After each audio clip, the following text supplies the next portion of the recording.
Hi, this is Mark Unkefer, and welcome to Direct Line Extra. And I'm on with Ryan Nidak, and we're very privileged to have with us, how shall I say, the Delegate Reid Novotny. Reid, do you have the least seniority of all the delegates, or has anyone else come in since you joined? Well, technically, I guess I have the least seniority, but there is another appointment coming down the road to replace Michael Jackson, Delegate Michael Jackson. I think he moved to the Senate. So coming soon, I will be. You'll be moving up, and we're expecting you to move up fairly quickly, and we're very thrilled to have you as a delegate. Thanks, Mark. It must have come as a bit of a surprise for you that things moved very quickly. So tell me a little bit about the process as to how you became a delegate. Yeah, great question. And again, thank you all for having me on today. So I always say when people are talking to me about Delegate Miller and how shocked they were about him leaving the House of Delegates, I always say that I think I was the most shocked on him leaving the House of Delegates, just because, I heard a couple of weeks beforehand that he was leaving. So the story kind of goes like this, and it's like any other afternoon on a Monday. Delegate Miller, we talked maybe every quarter or something like that since I ran in 2018, just to check in. And he's not one of my best friends. I've gotten to know him through this process, but he sent me a note and said, "Hey, can we talk tomorrow?" And I said, "Well, this is weird." He's never really sent me a note that said, "Let's talk tomorrow." So I said, "Of course, yes, Delegate, I'd love to." So we set up a meeting place. We were going to go to a local establishment, just have a cup of coffee or whatever, and discuss whatever was on his mind. So, I had 1,000 things going through my brain. What does he want to do? Is he going to run against me? Is he going to, what's going to happen? Because I had planned to run in 2022. Come to find out that morning, and you all know what kind of car I drive, I had a flat. First flat I'd ever had on my car, just all the way to the rim flat. I'll bring this back to why I'm saying this, but things just really work out for a reason. We were going to go to this public place where maybe people would have overheard what we were kind of talking about, but he ended up coming over to my house and we had a discussion in our living room, and it was, hey, the requirements that I have at my job are just getting too much, and I think I've done a lot in the legislature, which he had, and I think it's time to get another conservative down there, and I'd like to help you get appointed through this process. And that's where it started. And thankfully, I had a lot of his support and ended up going through both the central committees and onto Hogan's desk. Well, I think the voters, the residents of your area district are very fortunate to have somebody so able to step in so quickly. And you've stepped in very quickly as a delegate, and how shall I say, you didn't have a lot of time to prepare for the new session, and you've dived right in. No, you're exactly right. It's my running quote at this point is that I know 3% of my job, but that 3% I'm really solid on. So I figured out where my parking space is, where my office is. And it's a little tongue in cheek, but the committee processes, filing bills, going to hearings, all the work of a legislator, I've had to learn it quickly. But with that being said, we're kind of in a weird position right now doing everything virtually. And fortunately or not, I've had a virtual job for many years, and it's kind of nice. It's kind of nice right now. I have the leg up on certain individuals in the legislature because they're just not used to talking to a screen all day, where I kind of am. So, well, we're glad you're talking to this screen, but go ahead. I'm sorry, I interrupted you, Ryan. Yeah, sure. So speaking of diving right in, it seems that you've done just that with your bill, on the SMOB voting rights issue has gotten a lot of traction in the media and has gotten a lot of attention. So my understanding is that you basically just want to get rid of the SMOB vote in the case where they cause a tie, especially on the school reopening issue, where the SMOB can vote into a tie and the gridlock can just go on and on and on. Do you want to describe maybe some more of the motivation behind that bill and Thanks, Ryan. And as you can see, I'm kind of talking to the side here a little bit. My daughter got flour in her eye. I don't know how you do that. She was cleaning something. Anyways, I digress. All right, so the small bill. So let's start off with this. I don't hate kids. I have one myself in public schools. I will also say, for the record, I need to put an official policy on all my social media. But I know this is weird for someone in public office, but I will never respond back to someone criticizing me. And it's not because I don't take criticism well, it's because I would much rather have a conversation about it, just like we're having here. So I have roundtables once a week. If anyone wants to come to them, you can come discuss with me, especially if you're a constituent. And I almost guarantee we're 90% the same on almost every topic, in the sense that I don't think anyone wants gridlock, right? We don't want one vote to really make a difference, in the sense that if we have 8 full members on, say, Howard County's school board, we need 5 of those members versus a simple majority, 4 of the adult elected members to pass anything. So now the numbers just aren't there anymore, right? So it affects the numbers of the outcome. I want the school boards to make whatever decision they want to make, right? Is that going back to school, hybrid, virtual, anywhere in between of today's topic? We found multiple times that they came down to bills failing or motions failing because there was a tie. And the tie, the only way we could figure it out in a quick time, as we were talking about being there quickly, was to partially reduce, like they are every single student member. All 7 of them have partial rights, except for Anne Arundel is the only one with full rights to vote on issues. And it was a slight change. And then I get to the end of it, as we're talking too, is that, what is your idea? So as the student members, they say, oh, this is terrible. What's your idea not to have gridlock? And I've had a couple of good ones, right? 2 members. Okay, well now we have 9, or we have 11, or we have 13 on these boards. That would get rid of the gridlock that we have. Do we have the superintendent as a tiebreaker? Okay, that's an idea to get around gridlock. Do we have a teacher? Okay, that is a way to get around gridlock. So if you had a student member, you would also have to have an odd number.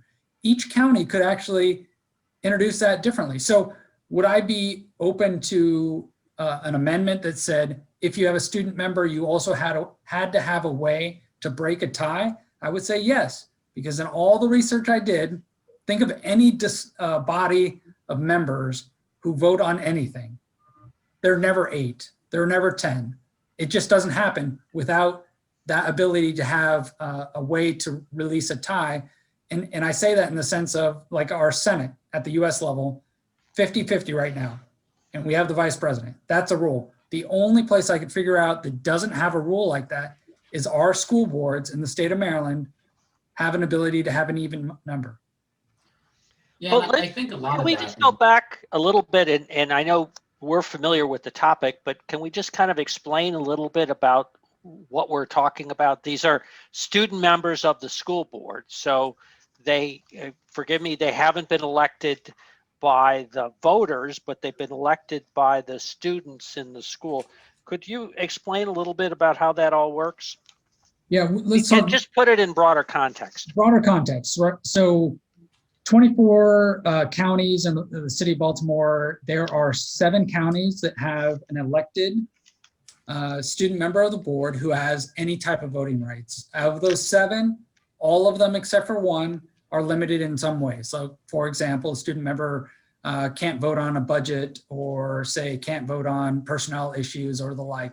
Anne Arundel is the only county in all of America that the student member has full voting rights. That includes pay increases and the like of their teachers. So not to say it doesn't matter, but I got a lot of flack for saying it doesn't matter, because this bill isn't anti-student member of the board, it's anti-gridlock. There was a gridlock that happened. Constituents came to me that said, our superintendent in Howard County couldn't even get a motion to plan for reopening, not reopening, plan for reopening, because there kept on being gridlock. And that's what we are trying to get after. So these student members of the board serve all around the state. Most of them, 17 of them, don't have any voting rights, and that's great. That's how the counties have interpreted it, and that's how they want their members, the student members, to produce information and give that perspective of a student, and that's how each county has done it. Does that answer the question, Mark? Yes, exactly. I think it's helpful just to understand that. Now, these are elected by the students, so this is an important issue. It's not like in effect, it's a special electorate other than the electorate that represents the well, whatever the odd number, whatever the 7 members are. No, you're exactly right. And from my understanding of how it works, it's 11-year-olds through seniors in high school, 17, 18-year-olds who vote for this member. And it's you might vote for one rep out of your homeroom, and then they collect all the votes, and then someone, kind of like an electoral college, but I think the school systems do it a little differently. But again, I think it's a value to have a student member on the board, and each county should decide how they want to implement the voting rights, either 0 voting rights, like out of the 17 counties, or all voting rights, like Anne Arundel does. Right. Okay. Yeah, and I think, Reid, one of the issues you were hitting on earlier is that in the counties that do have voting rights, especially Montgomery County, it's been a recent development, relatively, giving them those voting rights. And the board size was not planned around that, which is what leads to the even number of members. And especially, with the current developments of trying to reopen schools, now more than ever, we need our school boards to be able to act. And I can understand how lots of parents in your community are concerned about getting their children back in school. Yeah, that's obviously one of the hottest topics going on right now, in the sense that, we as a society have had functioning public schools for hundreds of years. And it is only recently that we have this hybrid model, virtual model, and the like. And my daughter, if I'm distracted, I'm watching her walk by, but she's at home, right? She's at home with a lot of the 59,000 students in Howard County. And just note that, members, adults, parents are voting with their wallet at this point. And I say that in the sense that the big surrounding counties around Baltimore have lost 10,000 students during the pandemic. That is not 0. Hogan has put forth a bill to say we will fund based on the last year's projected student body because it's per pupil. I'm against that. Students on purpose, parents on purpose have taken their kids and voted that way to say the virtual schools that are going on is not working for my student. And that is their choice. Freedom and choice go hand in hand. I am pro-choice, pro-freedom in that sense, where, parents can take their kids out of school if they choose to do so. And this won't be our last crisis, right? This is a crisis of the day. We need functioning school boards for whatever the next crisis is. That makes sense to me. So you guys have been busy just switching topics. You yesterday had the override of the digital tax. That's generated a lot of outcry, hasn't it? It has. So I don't understand why everyone in Maryland, I'll take that back. Most people on the other side of the aisle want to tax just about everything that moves or doesn't move, rains or doesn't rain, flies through the Wi-Fi or 5G or doesn't. But it seems like if there is a thing or an item or a service that is out there that people want, then it needs to be taxed. And it's frustrating. And they went back to back. So we'll talk about Kerwin next, I know, but they passed Kerwin to spend more money than we ever have on any bill. And then they back it up with this digital tax. Just say, oh, well, we're going to make the money back that way. And it's, again, I've said this probably twice today, Maryland doesn't print money. So it's coming out of your pockets somewhere along the line. Yeah, digital tax is not going to be fun for anyone. And is this one of the, maybe I'm doing a leading question here, but what have been the issues that have gotten the most attention from the public so far this year? Yeah, great question, Mark. So The first bill, obviously, because I was the bill sponsor, the student member of the board, the anti-gridlock, I was very impressed with the fact that I maxed out the number of Zoom participants that could testify in the negative, right? So we had, and I didn't count exactly, but there are 15 people who can vote or can testify in person for a bill and 15 against. And we had 15 vote testify against, and I think it was 12 or 13 were high school students. So it is awesome that high school students were so motivated to come out and testify against this bill. And then there were 2 or 3 adults, and I think both of them were prior student members of the board. All great. My only thing, of course, going back to social media in general, is that there was a lot of hate and not a lot of discussion about gridlock, right? All of these people said, well, the students need to be heard, and they missed the whole point. The whole point was to get rid of the gridlock, and no one suggested some of my delegate colleagues did, but no one who testified said, I can understand the intent to get rid of gridlock. If the delegate would have suggested adding another member, I think that would have been perfect. No, they took it the other way, which was this person must be a bad person who does not like students, and let me testify about that. So you can watch it. It was very long. Again, very impressive. People were motivated enough to do it. Sent some notes afterwards to some of the members who testified and said, I'd love to have a conversation with you. If you have a better suggestion, if you give me a better suggestion, I will make the amendment myself. So that's what we're missing in this dialogue in general. But back to what I've been contacted the most about, definitely Kerwin, definitely the digital downloads, definitely people saying, I need no more taxes in Maryland. It's a shock that people in Maryland feel like they're overtaxed. Recently, I've gotten a lot of pro-Second Amendment, repeal the red flag laws notes. And then, the smattering of other, I wouldn't say smaller issues, but issues that have not made the Baltimore Sun or the Washington Post lately. So, great, Ryan. Yeah, I mean, I think that's all good to hear about, and I definitely am not surprised that the digital tax and Kerwin have kind of ruled the day in terms of what's flooding your inbox. And I think you make a very good point about how do we move forward as a society, as a state, as a country, and people are increasingly not willing to have that dialogue, and instead they want to tweet Joe Smith or Reid Novotny is evil and hates children.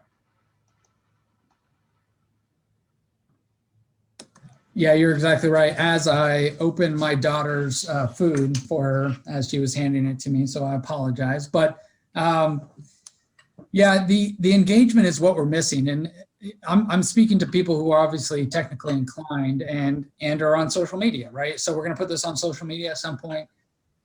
It gets us nowhere. Like, social media has been around for 10 years, 15 years, whatever it is, from my MySpace page in 2001 or 3, whatever it might be. No one has ever won an argument on social media. They just make themselves feel better by making other people feel worse. In my mind, there's no reason to do it other than to do that portion of the social media. It should just be about encouraging dialogue. And if people are open to it, there's great things on social media. I mean, if you want to read someone else's opinion and ask a thoughtful question, or say, hey, can we have a phone call? Or, hey, let's go get a cup of coffee after COVID, and I want to learn from your perspective. I think that's where we need to be in society.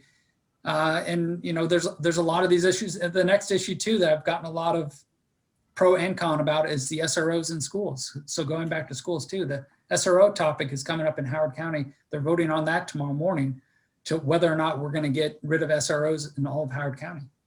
SROs are? Yeah, I apologize. All the acronyms I've learned in a week. The school resource officers. So Mark, it is the police officers in the schools. There is a misnomer that if you have a police officer in a school, that you are going to create a large school to prison pipeline. It's just not true. There are so few arrests. So for example, in Howard County, I got all the information about the arrests. The arrests that are made in Howard County, the 17 or 20 or whatever it was last year, were things like someone broke a bone in someone's body by kicking them, and someone held someone else with a knife to their neck. I mean, these are not kids will be kids, boys will be boys, and I hit someone. This is someone ended up in the emergency room. Someone sexually assaulted another person, and therefore they got arrested. So these are big issues. There's no one that is getting sent to any type of confinement because they skipped class. That's an administrative problem. That there is no school to prison pipeline developed based on kids being kids. It's when people assault other people. And that's only, and sorry to get off on a little tangent on this one, that's only 1% of their job, maybe less than that. The individual who, if you heard about this one a couple of years back, there's an SRO that solved the case. There was a hate crime at Glenelg High School. That person made 4 arrests. It was a hate crime because they came and they graffitied Glenelg High School, and it was just vile, anti-racist, anti-black and brown type of graffiti on the wall. That SRO who was there, 200 days of the year, interacting with student members the entire day, positive interactions the entire time, made 4 arrests. And I go back to the people who don't want SROs in our school. That case was solved by the SRO. So would you want those people not to be arrested?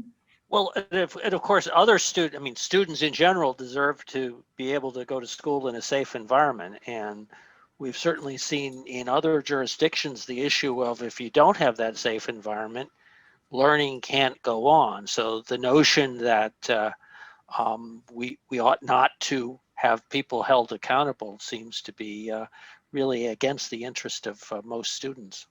It's exactly right, Mark. And one of the topics that is coming up, a bill down in Annapolis, not the Howard County bill itself. The Annapolis bill actually is a bill to defund the SRO. So it's called Counselors Not Cops is the short title for it. Right. But the dirty little secret is the fact that when they do that, they will just move that $10 million from funding SROs in schools through a grant back to the counties. So any county, and multiple counties will, any county that wants to have SROs will now have that unfunded mandate to fund these people. So they're just passing the buck down to the county level.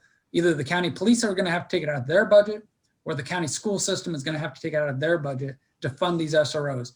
So it's a misnomer to say the bill that's in Annapolis is going to get rid of them. It's not. They can still be there. They're just passing the buck, that $10 million down to the county level.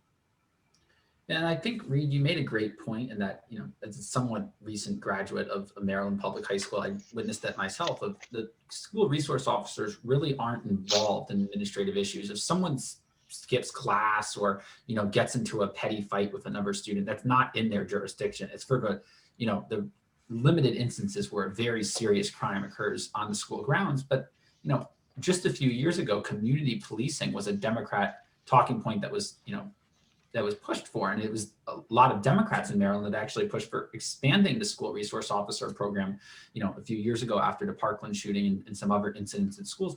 Have, through your dialogue that you've had with people, have people been receptive to those arguments, or is it being overshadowed by the, newly found anti-cop political narrative? So just as I said before, I don't want to put ideas in someone else's mind, but I'll just talk about the facts as far as, why they're doing something. So I will say in the 2018 Safe to Learn Act that was passed for that $10 million worth of grants, there was only 1 vote against it in the entire legislature. 99.5% of the people who went down there voted for it, right? To include all of the Democrats, obviously, and all of the Republicans. So we had this great uproar, as you said, after Parkland and the like, and they, God bless them, they went down to Annapolis and said, we need safer schools. We're going to implement this program in 2018. Now, fast forward 3 years later, the program isn't even quite implemented yet. People are still taking advantage of the grants that are provided by Maryland, but now They are anti-SRO. Many, maybe all, many of the individuals, if I will give an example, there's a Howard County delegation member who is proposing the local bill, voted for that in 2018. And I brought that up in our conversation, in our debate, and I said, well, in 2018, you voted for this, and now you're proposing the opposite. For some reason, that really offended her, and I apologize if she ever watches this. I swear I'm not a bad person. It was an honest question in the sense that 3 years ago, what I believe, our legislature did the right thing to make sure our schools were safe.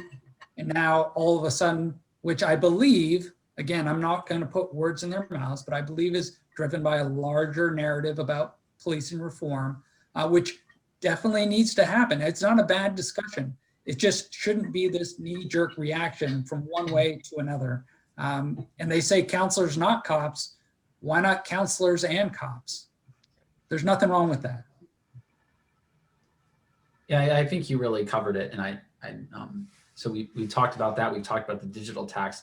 To circle back to the Kerwin issue a little bit, I think maybe to kind of finish off, do you want to describe, just for those who maybe haven't been following it as much, I guess it'd be hard to miss at this point, but kind of what the Kerwin bill will do and the effect it'll have on education in the state of Maryland for the next 10 years onwards?